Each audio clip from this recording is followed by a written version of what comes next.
Hey, everybody. Welcome to another episode of the Relaunch Real Estate Podcast. I am so happy that you're here. Just a reminder, you can subscribe to this podcast at relaunchpodcast.com. Today, we have a great guest. Her name is Mandy Baesler. She is from Terre Haute, Indiana, which is a different market than ours, about an hour to an hour and a half from Indianapolis. And Mandy and I had done a couple deals together, and they went really, really well. And she is a mega agent out there in Terre Haute, Indiana. She's very successful. So I'm incredibly excited to have her, for her to share just kind of what she does in that market. Mandy, welcome, and thanks for being on. Thanks so much for the opportunity. I'm excited. Yeah. So why don't you start out by telling us, how you got started in the business, your family, those kind of things. Yeah. So this is the end of my 5th year in real estate. I started out in the construction industry. So I worked for a commercial construction company for 8 years. I was the safety manager for them. It was a great job. And then eventually from there, I moved into estimating and project managing. So it was wonderful, but at the exact same time, I just felt like something needed to change. I was really tired of being gone literally all day from my family. So I decided to take a leap of faith, I guess, and try my hand at real estate. So again, this is the end of my 5th year. I have a husband. His name's Casey, and I have 2 boys, Gavin and Quinn, ages 9 and 13. They all keep me very, very busy on top of my normal real estate stuff. So it's been great. So 5 years in it, started in construction. Yes. Do you use a lot of the things that you learned in construction today? I do. So my father was actually a carpenter for a very, very long time. So just kind of being handy in general has come as second nature to me. I'm a DIYer myself. I love to tackle projects at home, just kind of figure it out. I believe everything's a learning process. So today, when I'm with buyers, I do believe that I am able to point out more than maybe an average agent because I've seen it. And I know, even in terms of updates or repairs and things of that nature. So I feel that it helps add to kind of my little portfolio of skills I've got. Absolutely. And 5 years in, what have you accomplished? We're at the end of 2020. Right. So what has 2020 looked for you in regards to, volume, transactions, those kind of things? Yeah. So I just actually had another closing today. So that makes 90.8 closings for the year so far, and just under $17 million in volume. So regardless of the quote unquote dumpster fire that we're all currently going through, the real estate market has been fine.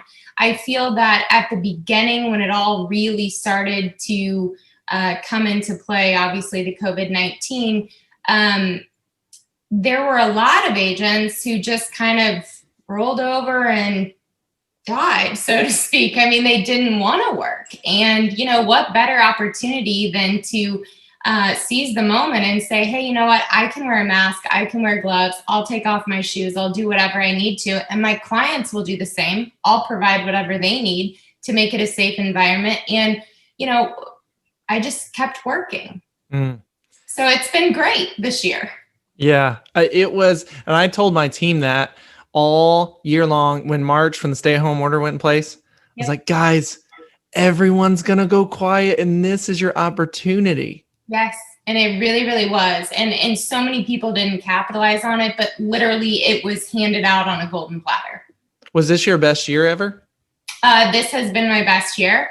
I actually have not yet, knock on wood, to date had a year worse than a previous year. So it just kind of continues to grow in volume, which has been fun. And I'm incredibly goal driven. So every year I set a goal and every year I have been able to surpass it.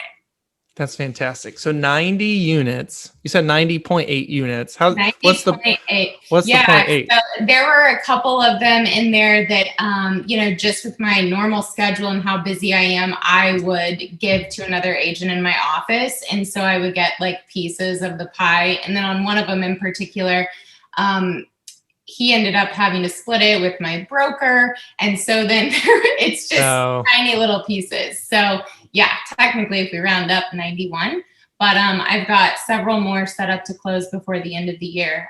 So I'm hoping to hit 100. That is amazing. That is great. Thank you. And this is just you. You don't have a team, or is I it get just you? that all the time. And so many people just don't understand how it is just me, but it is just me. I'm kind of a control freak with everything in terms of what I have going on. I keep Excel spreadsheets with me. Obviously, I work from my car. As agents, we literally have to be able to drop everything and work from anywhere. But it's just me. So it's a lot of running around and being on the phone all the time. When you finally get home, my husband's great. He takes care of dinner most of the time. And if I get a Saturday off, I spend the day cleaning the house to try and get ready for the whole shoot and shebang to take place again. Do you have a transaction coordinator or admin or anything like that?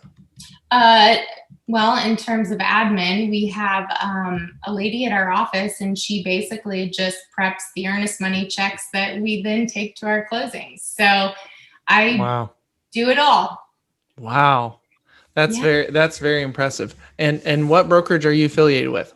Berkshire Hathaway. Okay. And what is there? Are they a pretty big brokerage in Terre Haute? We are not a massive brokerage here. So, which honestly, Patrick, that's one of the reasons that I decided to go there. I felt like I was going to be able to learn so much more from a smaller brokerage than I was to be thrown into the mix with 30, 40, 50 agents. And I really do believe that helps set a solid foundation. Just being able to be in your office and listen to people's conversations, like with their clients and what they're doing next. And, a little bit of chit chat at the printer about, oh, well, so-and-so did this and this is going on here. And you just start building the files in your head and saying like, oh yeah, that's really smart. Let me stash that away. I'm going to use that. So that's why I went there, and it's turned out to work out pretty well. And you've been there since the beginning of your career. Yes. Okay. Man, that is fantastic. 90 closings, really no admin. Have you had a goal to maybe add an admin or something to your team to try and make your life a little more enjoyable? I've had several conversations, and in fact, this past year, right before the huge lockdown, our annual Berkshire Hathaway conference. I mean, the entire time I was there, I went to all of the classes that were based around to team or not to team, and things of that nature. And I really do need to put some effort into looking into that more. I think part of it is, as a real estate agent, we're all individuals and we all have our own brand. And I feel that it's incredibly important to stand by that. And I honestly, Patrick, I have a little bit of a fear that if I'm branching out to someone else who at face value looks like they would be incredibly valuable, maybe their morals are not the same as mine. Yeah. And that's a little nerve-wracking for me. Yeah, you want to uphold your quality experience and your core values, and handing it off to someone else, that's not guaranteed that would happen. Exactly. Yeah, I mean, if and this podcast is about you, but from what I've learned in podcasts, just interviewing people all the way up until your episode here, people that are in team leadership or considering it, I would definitely go with the model where you are still like the main person, and you have people that support you, and they have to exemplify you. When you start handing off things to people and just trusting that's going to get done, that gets dangerous. It could go well or it could go really bad. Yeah, and absolutely. So I respect what you're saying there. If you do leverage yourself out someday, you're going to do it right and slow, and you want to make sure that it exemplifies what Mandy's doing. I hope so. Yes. That's awesome. Man, what a great year. That's fantastic. So the average purchase price in Terre Haute is it probably hovering around like No. 182, something like that? Yeah. So, and I would have to pull it up. I should have been more prepared for Well, I that was just trying to do that math. Yeah. Like 17 million, 90 transactions. I guess it's probably more around like 170, 180. Yeah. And, you're familiar with Terre Haute. I mean, we have an incredibly diverse demographic. And, that's something else too that I feel like I've been able to capitalize on. I'm not going to not meet with you and list your home because it's worth $30,000. When I say I do it all, I mean, I literally do it all. Everyone in life, I believe, has a goal, and everybody has somewhere that they want to go, whether or not you're in $1 million home or a $50,000 home. At the end of the day, the idea, obviously, for all of us is that we continue to get better. We make more money. We have more children. We continue to grow.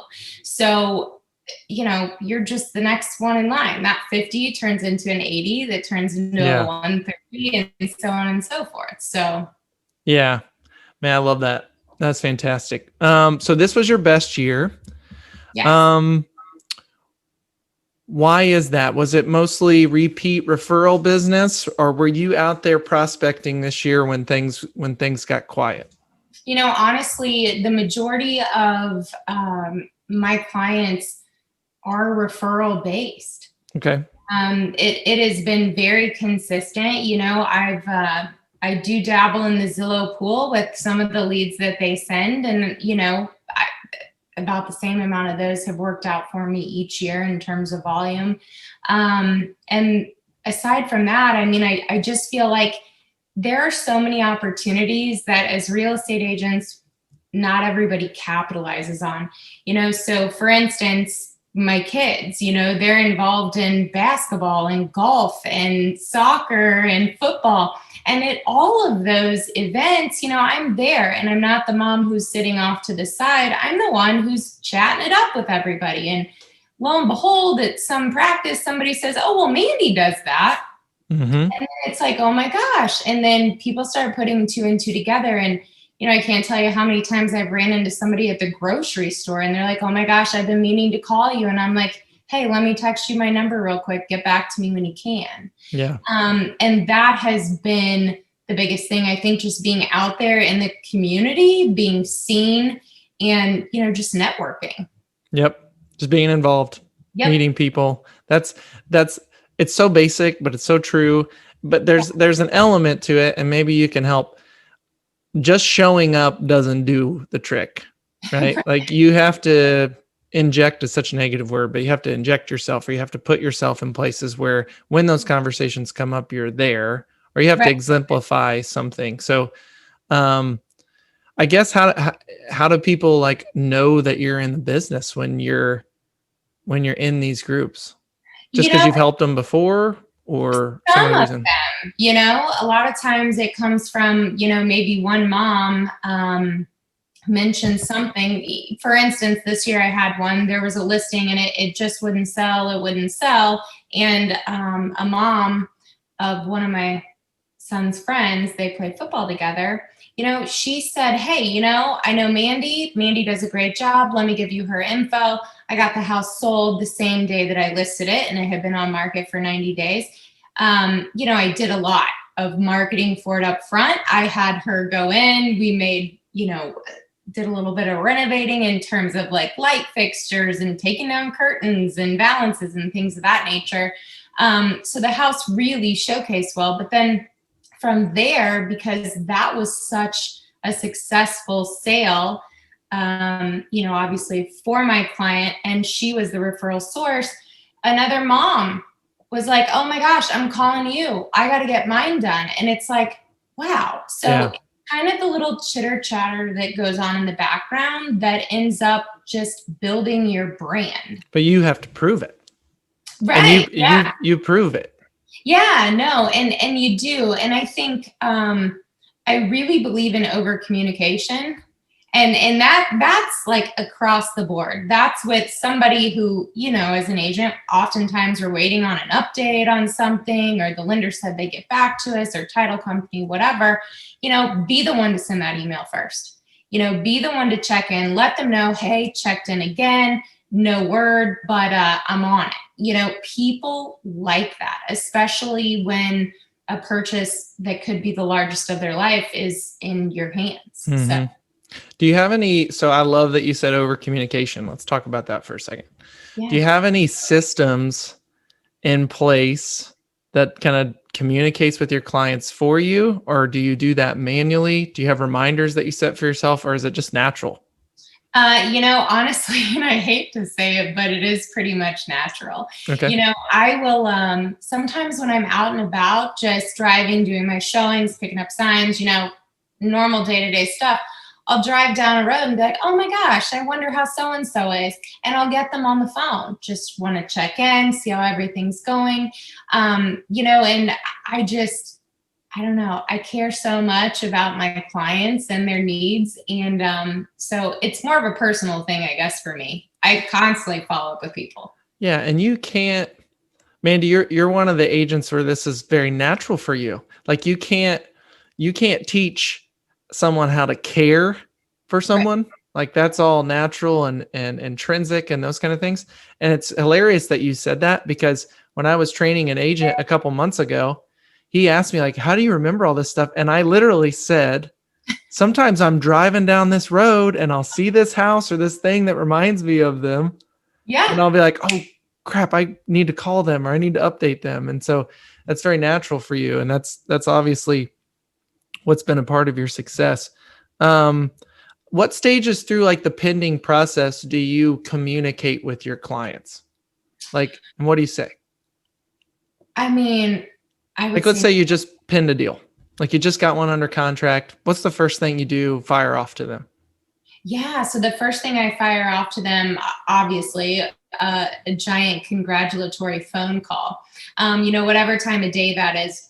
And I let that kind of soak in. And then the next morning, bright and early, I'm calling. I also send them either a follow-up text or email with what the next steps are. Mm-hmm. Here's what your lender is going to need from you.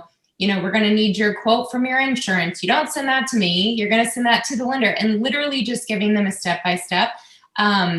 Same thing, obviously, with title work, list of inspectors. Here's our deadline. Tell them everything that has to be done to meet that deadline and why it's so important. Just kind of combing through each of those things. I feel like I'm a checklist person. So I feel like a lot of my clients are quick to adapt to that, even if they aren't, because it makes them feel a little bit more secure. Like, okay, got that one done. Let's move on to the next. And, if there's anything outstanding, we'll talk about it again. I mean, I would like to say several times a week, I'm communicating with each of my clients. And you keep everybody organized on a like spreadsheet?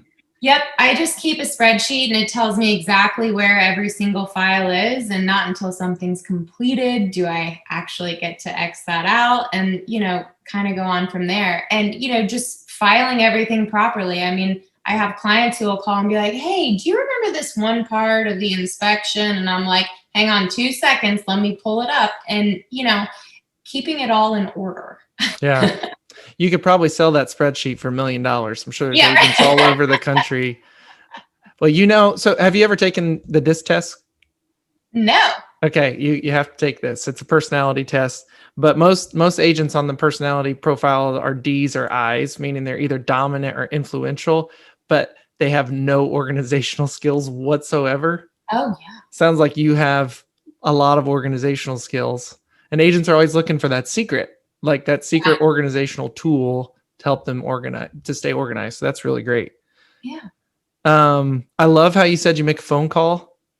A lot of agents, we're guilty of like just shooting them a text like, hey, congratulations, you got it. Or congratulations, we went under contract.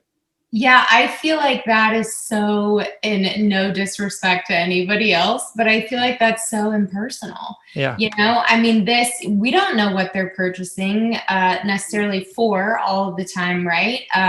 Whether or not it's someone who just got a divorce or decided to leave someone who was not great to them, or, whatever the circumstances are, sometimes they just need that. And I really feel that getting something as large as a home that they're invested in, it 100% deserves a phone call. Now, obviously, you probably have investors that you work with too. Yeah. They don't care so much. Like, okay, great, move on. But it's these single families that just mean the world to me. I would just not even think about texting someone, oh, hey, you got it. Yeah. That's exemplary customer service. That's awesome. Thank you. So this is a hard question sometimes, and you've kind of already shared this. Every year you've been in real estate, you've taken a step up. Yep. What was your worst year? And I'm not even talking in volume, but like, what was the most challenging or worst year you've ever been through? And that's kind of a tough one. You're right. So last year was year 4 for me. And, it was a little bit different for me because my transaction count wasn't as high as the year before. Volume was higher, but transactions were not. So for me, I was doing a lot of like personal reflection at that point. Everyone's going, yeah, well, Mandy, you're working smarter, not harder. Right? Because the volume was there. I wasn't having to do as much work. And I really felt that took some soul searching for me. I am one of those people, Patrick, I can say, oh my gosh, I really hope I don't have a lot to do tomorrow other than check my emails. I don't have anything on the schedule. And then like, if I get to like noon of that day, I'm going, oh my gosh, am I ever going to sell another house? Nobody's called. Yep. And it really starts to kind of freak you out. But I do feel that was maybe the most difficult thing, was not constantly being busy, and now today and this year. And what's interesting too, year 3, I had like 84 transactions. So I came way down. Yeah. From 3 to 4. And now this year I'm like, oh my goodness, this is a lot, but it's right. Great. Yeah. It sounds like you focus on it the same way that I do. So I would rather help more families than do higher dollar amount transactions. Like, I think in the long term, obviously the more families that we can help, the larger our sphere grows, the more our referral base grows, and our business is ultimately more successful. I'm not knocking the agents that only want to do the high dollar stuff, because that's what they want to do, and they are working less, but I'm with you there. Like, I would feel the same way. If I was doing less transactions, I would be nervous. Yeah. Or if I didn't have anything going on in the morning or something, I'd be like at noon, just like you said. Yeah. What the heck are we going to do today? Yeah. Where's the next deal coming from? That's a really interesting answer. I mean, we've had answers from folks that say their worst year were, like family passed away, and so it was really hard for them to work, or economy turned or changed or something like that in the year. And the real estate market changed. Yours it wasn't really like your production was better, but you were just kind of like, where are my people? I want to help more people. Yeah, totally. 100%. And, again, this only being my 5th year in, I haven't really experienced a massive downturn in the economy. I'm sure that there's going to be one, obviously, when I'm in this profession. But so I haven't had that. And luckily, knock on wood, I've not had any major family ordeal that has kept me from working. So, my health's been good, and same for my boys. And so, yeah. Yes, make hay while was okay. Make hay while the sun's shining, right? Yes, absolutely. So you said some crazy things that most agents would dream for. Like you did over 80 transactions in your 3rd year. Yeah. That's very rare. unheard of, very successful. So my question would be, what are your habits and routines that set you up for success? Like, how did Mandy get to be this successful this quickly? And it's something too. I mean, we talked and touched a little bit on my personality. So I do not procrastinate with anything at all. The second that I feel like anybody puts something off, they're not going to do it the way that it should be done and or with the right response. So, I really just feel like attacking everything the second that it's on my plate. This year's been a little bit different because I have been so incredibly busy. So, Yep. I do not like my inbox with tons of emails. It is constantly cleaned out. And if something still needs attention, then it is inside of my inbox, and most of the time, especially coming into fall, it's darker so early here that I come home of an evening and I can kind of do it at my own pace at that moment, where during the summer when it's light until 10 p.m., I'm up working late. I get to appointments early, and sometimes we have those clients that are perpetually late. Mm-hmm. And if I know that, I'm like, okay, great. Pull up my computer, I just am constantly on top of things. And I don't know that that's something necessarily that is a learned behavior that somebody else can just pick up. I've been that way my entire life. And it's not always a helpful thing at the same time. Like in my personal life, if I'm like, hey boys, go put your clothes away. And, they don't want to, they're like, oh, I'll get it in a minute. Patrick, I can't stand it. Yeah. It's like obsessive compulsive. Like, I'll just go and do it because I have to check it off my mental list. So yeah, it's got its own caveats at the same time. You attack things as they come. I love that. Yeah. What other things? So how about, let's talk about like leads sources. You say you invest in Zillow leads. How has that worked out for your business over the last 5 years? When did you start doing it? Yeah. So I'm a millennial. So I just had my 34th birthday. So I'm pretty young, and coming into the Terre Haute real estate market, we have a broad range of real estate agents here. A lot of them are 50 and older. Mm-hmm. So, coming in as the newbie, I just kind of felt, and I'm a huge Gary Vee supporter, right? And, so listening to his podcasts and reading his books and things has been incredibly inspiring for me. But I felt that, why isn't anybody else doing this? Mm. And so it was year one, January of that year, that I called and I said, hey, I think I want to do this, to the guy at Zillow. And he said, okay, great. Well, what can you afford? And I said, oh gosh, I really don't have anything to give. He wants to put you on these big giant plans. And I started with $60. And Patrick, that felt like just the end of the world for me to be giving this. And is it ever going to produce anything? And, interestingly enough, it just kind of continued, right? So then I'd get a couple good leads and I'd be like, oh gosh, well that one worked out okay. And then it kept happening. And then, I would ask my clients at closing, hey, would you guys, if you feel like I did a great job, I would love a review on Zillow. I'll send you that link. And then from there, it really just kind of kept snowballing. To this day, I just had a listing appointment last week. And I said, and that's one of my first things I always go through with clients is, well, how'd you find me? Mm-hmm. And the guy was like, oh my gosh, it's your reviews. Like, you've got outstanding reviews. And we just really wanted to meet with you, speak with you. Looks like you're the best. And we need your energy and your responsiveness. And I thought, okay, cool.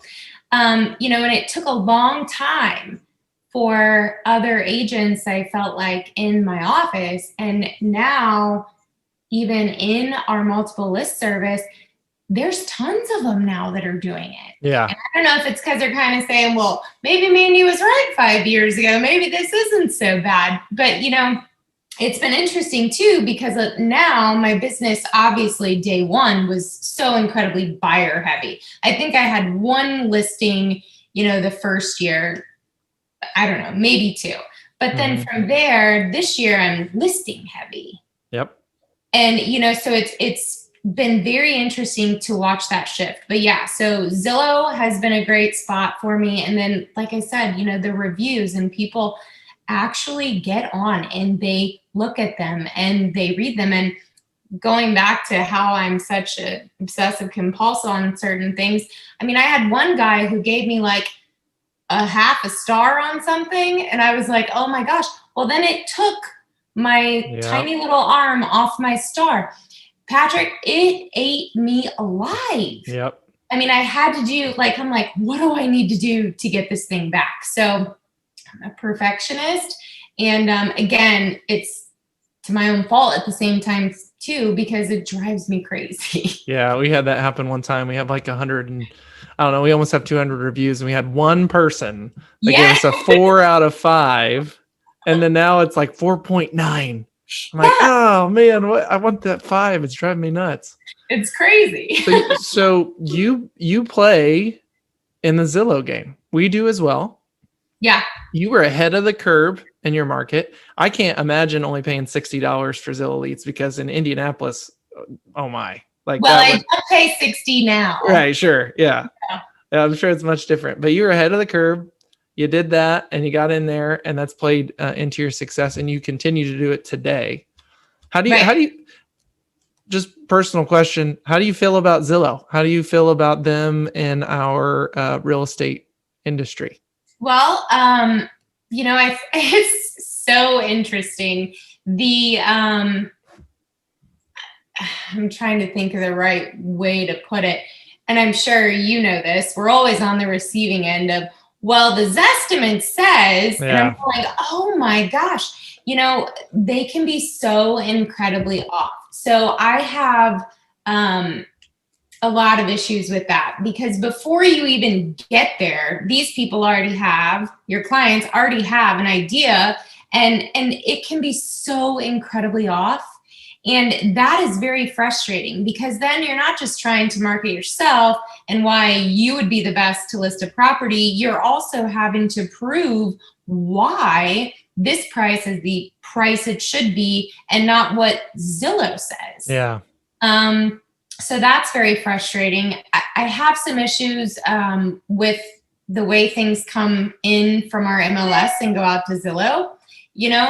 The feed issues, I feel like that is kind of a constant thing.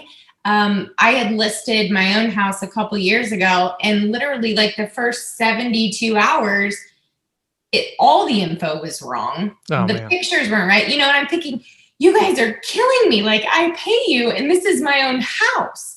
We got to figure this out. So things like that are quite frustrating for me. But I do feel that it goes back to, if you can't beat them, you got to join them. Yeah.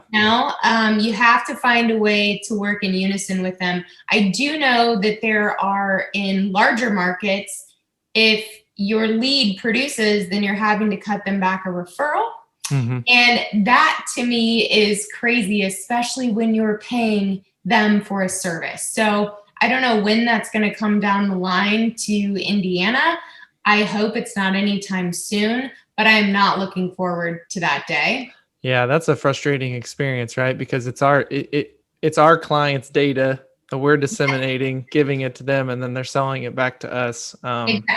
That is frustrating. I could understand that model if we no longer have to pay for the leads. Yeah. If they give us the leads and we give them a referral, that makes a ton of sense. But if you're doing both, that's where it gets really dicey. It's a lot. And the new, they've got a new link on there now. Like, they'll buy your home, right? Oh yeah. Mm-hmm. Yeah. Walk around, take a video. You don't have to pick anything up, snap a couple pictures, give them a description. Like, I just don't know how that's going to really work. They don't send anybody in to, like, there are no disclosures. Like, what are they going to do with it? Yeah.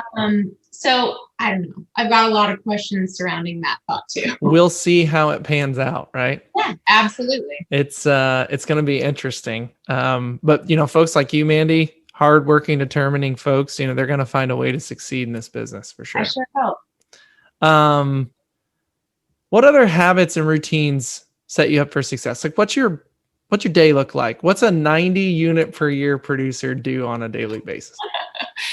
The first thing, obviously, I get my kids up every day. Yeah. Get them all ready for school, take them each out. They ride the bus because my day starts early. So why can't theirs? And a lot of moms wouldn't agree with me. They think they need to drive their kids to school. But I mean, I'm a working mom. Like I need every minute that I can get. So my oldest Gavin gets on the bus at 7:10 and Quinn is right behind him at 7:25. And then from there, I am back in the house. I am going through emails, double checking MLS. I mean, it just doesn't stop. From there, I get ready and then my calendar is usually just full. Yeah. I try to take a little bit of a break, obviously, and it's something that because for so many years I didn't have an opportunity to get my kids off of the bus. I wouldn't be able to get home till 6:30 or after. So I try to take a break at 3:00 to make sure I'm here to get my youngest off the bus. I get him started on his schoolwork. And then our oldest, he usually pops in around 3:45 unless he has some sports thing, but aside from that, it's a lot of juggling all day long, showing, setting up around those times. Oftentimes when the oldest gets home, I say, okay, guys, I got to go. And I am right back out the door. Yeah. And then, in between the time I get home, my husband gets here and there's a lot. I try to give myself a little bit of a break too at some point. I prefer in the mornings, but it doesn't always work out that way. I love to bike. So I will do that. I love to run. It's so important to take like that mental health break and step away for a minute. Yep. Nothing's going to explode in the next 30 minutes. So you may as well get it in while you can. So I feel like that's really important too. So this is random. Let's talk about running, exercising. Yeah. So it's something that I really value as well. How do you find time for it? Sounds like you make the time. And how much do you think that actually leads to your success? I think it's huge. I think it is a major building block for my success. It's incredibly important to have an opportunity to clear your mind. When I put my beats in and I take off on a run, sometimes I'll go in the rain. It just feels right.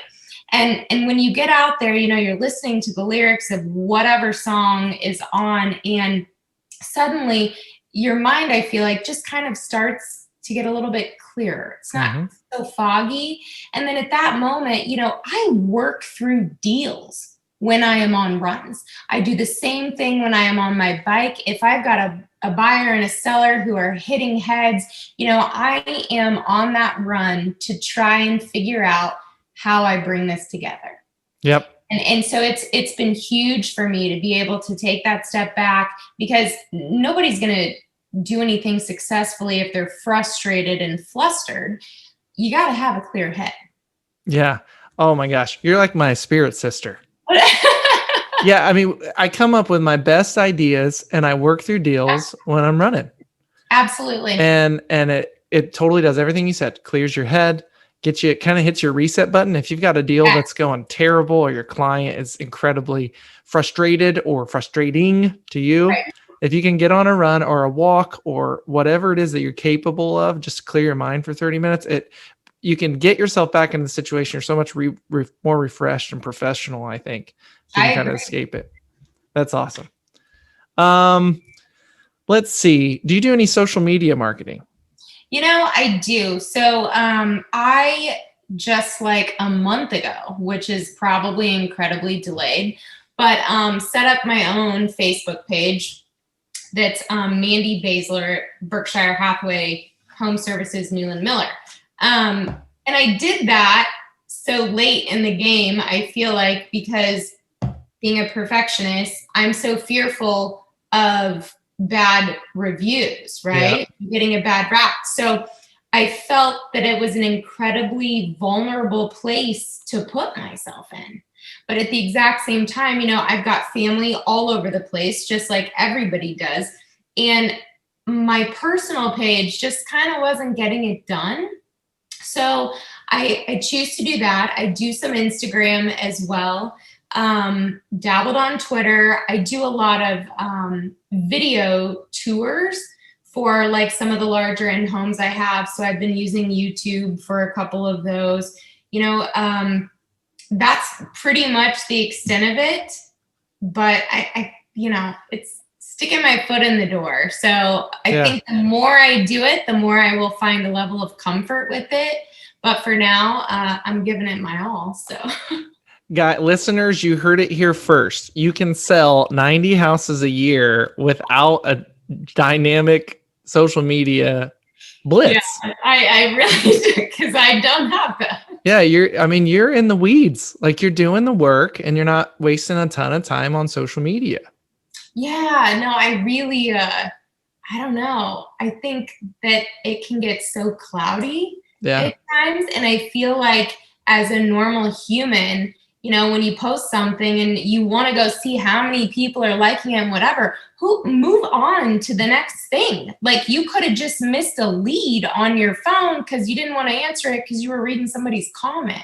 Like, I feel like you can get very caught up with it at the exact same time. So I'm dabbling and I'll continue to do that, and then we'll see what happens.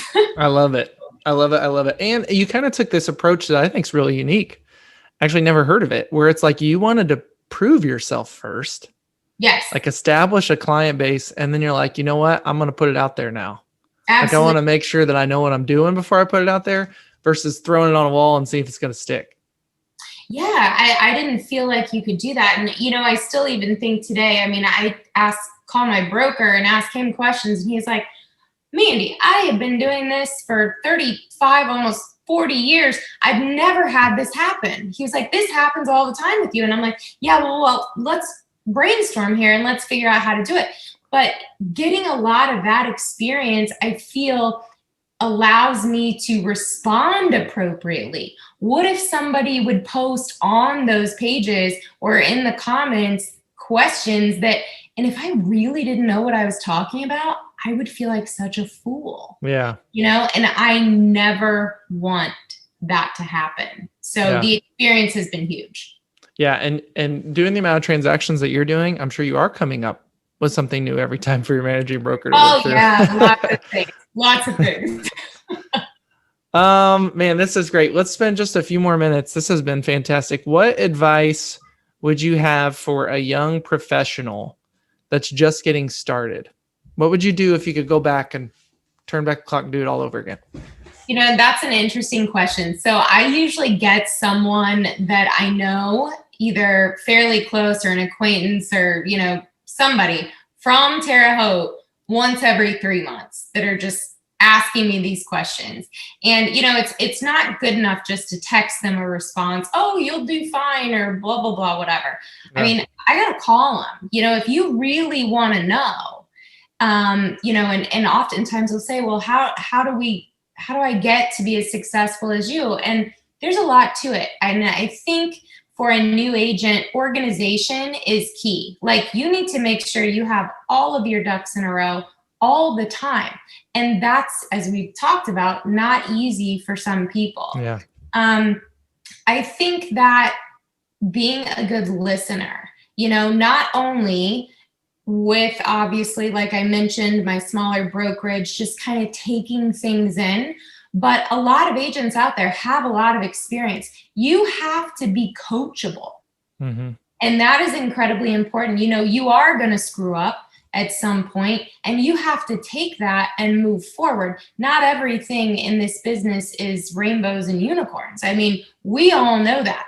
It is, and something else too, I think that's incredibly important, is that this is emotional. You have to be able to put yourself in your client's shoes and have empathy for the situation. Yeah.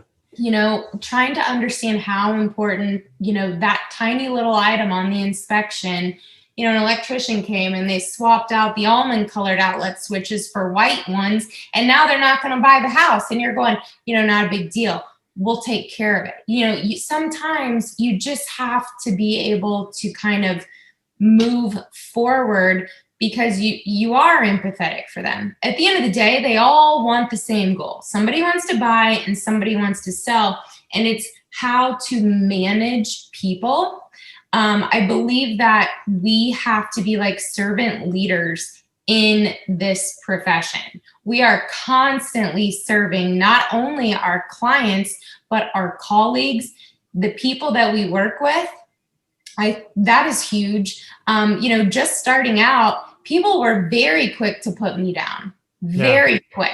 Oh, you're not gonna, just all kinds of negativity. And I'm not a negative person. Positive mental attitude is incredibly important. And I think that goes a very long way. But I think as a new agent, you just have to remember that, you got to make sure you got all your ducks in a row. Treat everyone the way you would want to be treated, with the respect that everyone deserves. People are going to be mean. They're going to try and put you down. Even at the point I'm at today, I still get it. And it's like, you guys, what else do I need to do to prove myself? I want a good working relationship with everyone. Yeah. Even if I have to smile and grit my teeth and drag the other agent to the closing table, it's what their client wants and it's what my client wants. So that's what I got to do. Yeah. I love it. How about, do you read? Do you read a lot? I do read. What's like 2 or 3 books that you'd recommend that you think all agents should read? Crushing It, of course, by Gary Vee. So he's not very real estate based in that book. It's just a fantastic book about just how to be better. I think that's fantastic.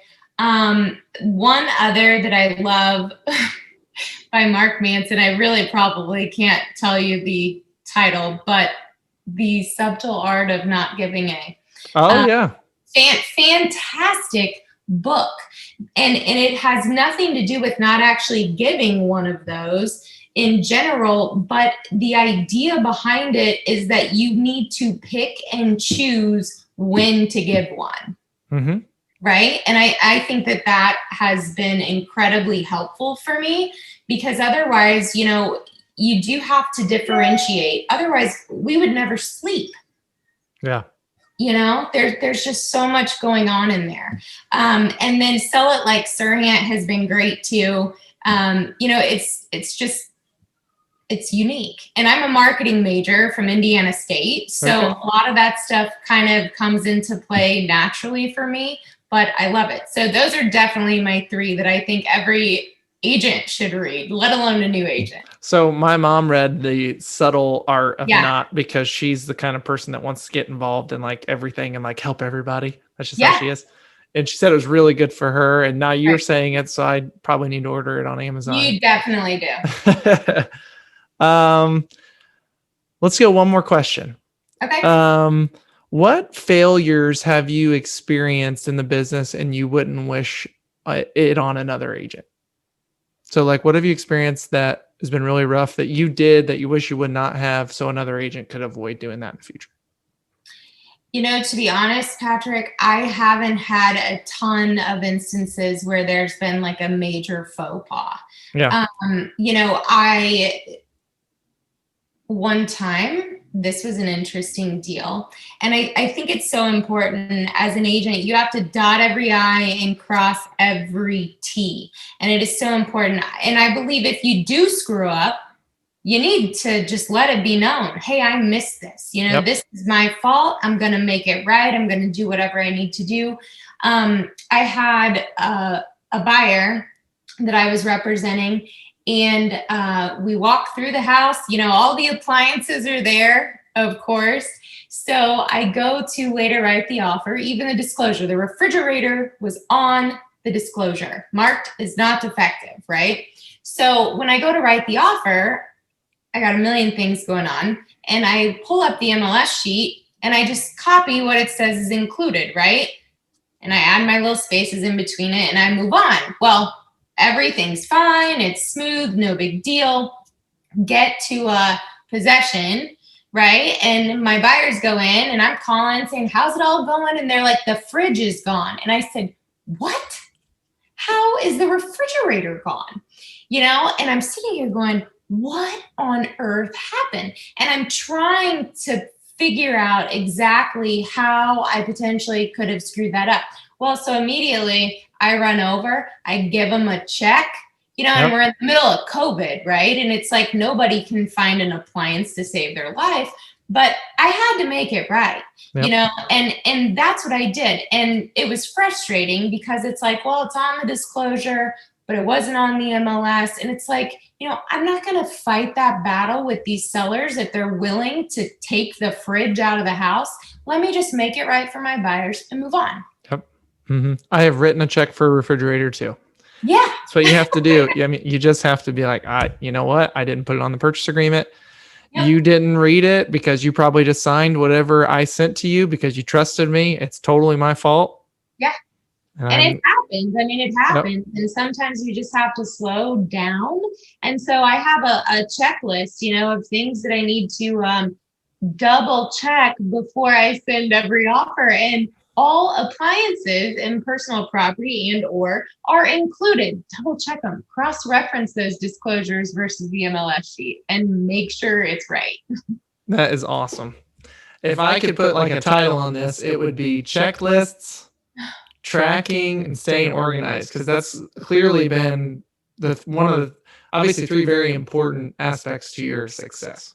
Yeah, totally. And clearing your mind, like we talked. You got to take a minute and catch a breather. It's so important because so much comes out of it. This has been fantastic. So at the end, we always ask, we'll ask you, if somebody in the country wants to send a referral to, you're only licensed in Indiana, right? Even though Terre Haute is very, very close to Illinois. Yep. Okay. So if someone is relocating to Terre Haute, if somebody's moving from Indianapolis to Terre Haute, or someone from outside of Indiana is moving to Terre Haute, I would encourage all of you listeners to reach out to Mandy. She's absolutely, positively fantastic to work with. Take it from me. Mandy, do you care to tell them how to get a hold of you? Yeah, no, that's totally fine. So my cell phone, obviously, it's always glued to me. So that number is 812-243-0013. Or definitely feel free to check out my Facebook page, which was Mandy Baesler. And that's Mandy with a Y. And Baesler is Baesler.